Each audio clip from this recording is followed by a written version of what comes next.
चीन पर डीजी पुरुषोत्तम शर्मा ने सफाई दी है और कहा है कि मेरा नेचर मारपीट का नहीं है, मारपीट करता तो पत्नी घर में क्यों होती। ये वो पूछ रहे हैं सवाल, न्यूज़ 18 से उन्होंने उल्टे सवाल कर दिए। पत्नी मेरे कमरे में चाकू लेकर आई थी, ये भी कह रहे हैं। और किसी के घर चाय पीने गया तो क्या गलती कर दी, अपने बचाव के लिए भाग रहा।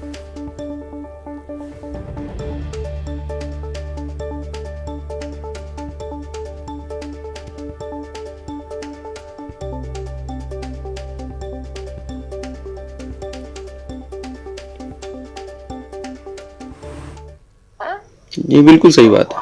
हाँ। नेटवर्क प्रॉब्लम थी। मैं ये बोला सर, ये वीडियो तो आपका ही है सर ना, जो इसमें आप मारपीट कर रहे हैं।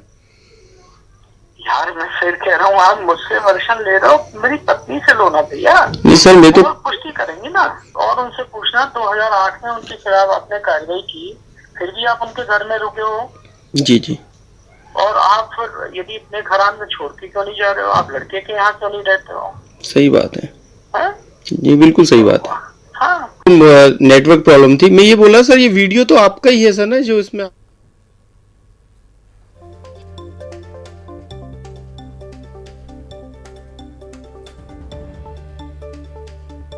और रंजना इस वक्त हमारे सहयोगी हमारे साथ इसी खबर पर लाइव जुड़ी हुई हैं। रंजना, क्या अपडेट इस मामले में?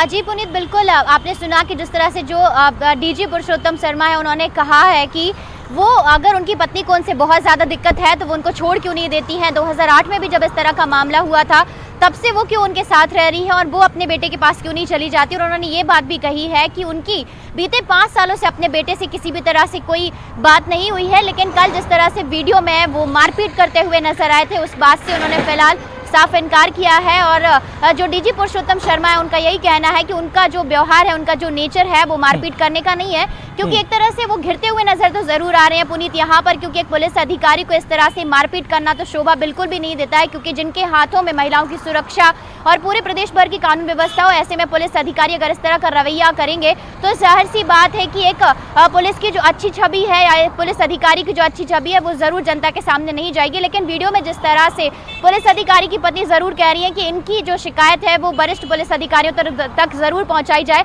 लेकिन अभी तक जो पुलिस अधिकारी की पत्नी है, ना तो वो थाने पहुंची है और ना ही उन्होंने खुद किसी मुख्यमंत्री या फिर किसी और के पास जाने का अभी तक किसी तरह से कोई पहल की है। तो ऐसे में आज ये देखना होगा कि ये जो पूरा मामला है क्या नया मोड़ लेता है, क्या जो पुलिस अधिकारी की पत्नी है वो थाने में जाकर इस पूरे मामले की शिकायत दर्ज कराती है, या फिर खुद गृह मंत्री या फिर मुख्य सचिव से मिलने को लेकर वो आगे पहल करती हैं। अगर वो इस तरह की पहल करती हैं तो जाहिर सी बात है कि इस पूरे मामले में अब कार्रवाई को लेकर वो संजीदा नजर आएंगी। और दूसरी बात ये भी है कि जो महिला आयोग है, उन्होंने ये भी कहा है कि भले ही ये उनका निजी मामला हो, भले वो कहीं भी जाकर किसी भी दूसरी महिला से मेल मुलाकात कर रहे हैं, लेकिन जहाँ तक मामला घरेलू हिंसा का है, महिला से मारपीट का है, तो ऐसे में अगर महिला जो पुलिस अधिकारी की जो पत्नी है, महिला वो महिला आयोग में जाकर आवेदन नहीं देती हैं, तो खुद जो महिला आयोग है वो इस पूरे मामले पर स्वतः संज्ञान लेगा। हाँ, पुलिस जो डीजी अभियोजन है पुरुषोत्तम शर्मा, उनको जवाब नोटिस भेजेगी और इस पूरे मामले में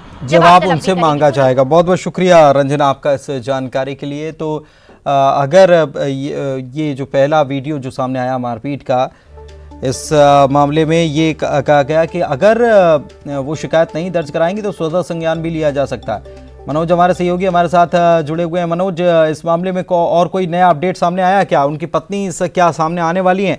2018 में भी शिकायत की थी, वो उसका जिक्र भी कर रहे हैं पुरुषोत्तम शर्मा। जी बिल्कुल, उन्होंने न्यूज़ 18 से जो बातचीत करते हुए उनका सीधे तौर पर ये कहना है कि जब 2008 में जब ये शिकायत की गई थी, उस दौरान उन्होंने कार्रवाई क्यों नहीं कराई उनके खिलाफ़, और यदि उनसे कोई दिक्कत है तो वो घर छोड़कर अपने बेटे के पास क्यों नहीं चली जाती। हालांकि ये एक IPS अधिकारी होने के नाते ये तर्क ठीक नहीं लगता, क्योंकि एक पारिवारिक जिम्मेदारी उनकी यहाँ पर बनती है, क्योंकि वो एक सीनियर IPS अधिकारी हैं और डीजी रैंक के अधिकारी, और अभियोजन जैसे जिम्मेदार विभाग की उनके पास जिम्मेदारी है। हालांकि उनका ये साफ तौर से कहना है कि मैं तंग आ गया हूँ अपनी पत्नी से। हालांकि इसके पीछे इसका लेकिन पत्नी की तरफ से शिकायत की गई है, भले ही बेटे की तरफ से शिकायत तमाम जगहों पर। लेकिन यहाँ पर दो तरीके से इस पे कार्रवाई हो सकती है, क्योंकि हालांकि ये आईपीएस से जुड़ा है, तो हो सकता है कि इस कार्रवाई को लेके, इस एफआईआर को लेके पहले उनसे पूछा जाए या फिर उनकी पत्नी से बातचीत की जाए। लेकिन जब इस तरीके की शिकायत पुलिस सामने आती है तो उसी शिकायत के आधार पर पुलिस के पास अधिकार रहता है कि वो एफआईआर दर्ज कर सकती है।